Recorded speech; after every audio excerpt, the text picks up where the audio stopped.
Seulement le Seigneur pouvait ressusciter Lazare 4 jours dans le tombeau. Et alors Et toi si qui es tu empoisonné. éternellement et que tu ne réveilles pas. Non, déjà l'homme ne meurt pas éternellement. Il y a une vie après cette vie-là terrestre. Mais cette vie qu'on a, si tu la perds. Si seulement tu l'as perdue. Bon, si seulement tu l'as perdue, en fait, tu en auras encore une de meilleures vies alors que le Seigneur sera venu. Oui, c'est un peu ça. Et notre troisième point sur ce qui concerne le valeur du christianisme, c'est la foi en Dieu. La foi, voilà. Oui. Dans le Bible d'Hébreu, il est écrit « Or, sans la foi, il est impossible de lui être agréable. » Voilà. Il faudra à ce que celui qui s'approche devant Dieu doit premièrement croire que Dieu existe. Donc, Oui. vous avez la foi aussi? J'ai une foi immense même. Immense. Oui.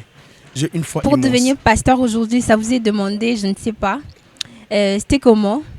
Au fond, que non, comme un pasteur, ou bien il aura prophétie, ou soit yomoko de soi-même, Zambaya l'obélio, et puis vous avez la foi qu'un jour ça va se réaliser, ou bien.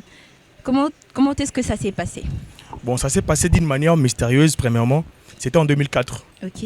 Je ne sais pas, en 2004, vous aviez quel âge? Ah non, mais pasteur. Oui, c'était en 2004. N'allez pas là-bas en tout cas. Oui, c'était en 2004, dans une vision. Okay. Parce que moi, le Seigneur a commencé à me parler dès mon jeune âge. Dans une vision, je dormais, je me voyais mort. Okay. Oui, parce que j'étais tellement malade. Oui, c'était...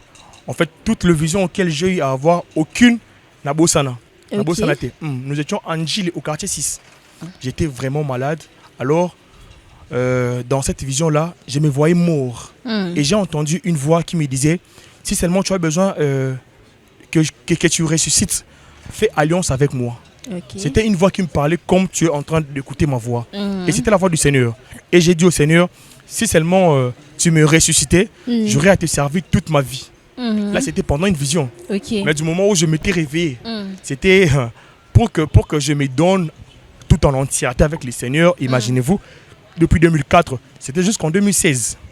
Okay. Et les vents de la jeunesse. Ouais. Et tout ça. À un moment. Et surtout que j'étais encore dans le monde sportif, okay. Dans le monde musical. Autant que non, je suis encore jeune.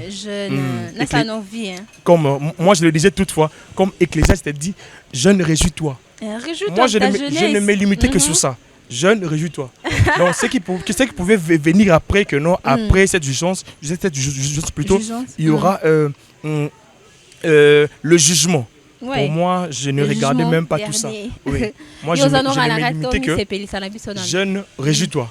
Mais pendant un moment, le Seigneur a commencé à compliquer ma vie. Okay. Il a compliqué ma vie. Façon de complication.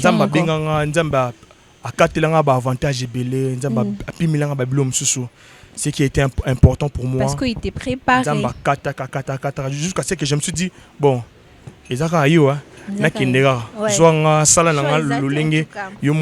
voilà, pasteur, que dit la Bible sur la façon dont un homme chrétien doit s'habiller? Ok. Que dit la Bible sur la manière dont un chrétien doit s'habiller? Nous sommes dans le livre de 1 Timothée chapitre 2, le verset 9 à 11. La Bible dit ceci, là c'est Paul qui parle. Il dit, j'aimerais à ce que tous ceux qui se tiennent devant les gens et tous ceux qui se tiennent dans le sacerdoce mettent des habits dignes, qui se vêtissent, qu'ils mettent des habits avec pudeur et modestie. Vous voyez un peu. Donc nous devons nous mettre devant le Seigneur d'une manière de pudeur et de modestie. On ne peut pas venir se présenter devant le Seigneur, bon, même si nous avons rendez-vous avec le président de la République. Oui. On ne peut pas se présenter comme si tu étais en train plutôt d'aller voir ta mémé, ta grand-mère. Non.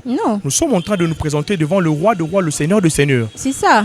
Et nous devons plutôt nous comporter comme étant enfants de Dieu, même partant de notre accoutrement. Nous devons mettre des habits qui sont dignes devant le Seigneur. C'est ça. On ne peut pas nous présenter devant Dieu avec un habit qui te laisse en fait à moitié nu. À moitié nu. C'est compliqué.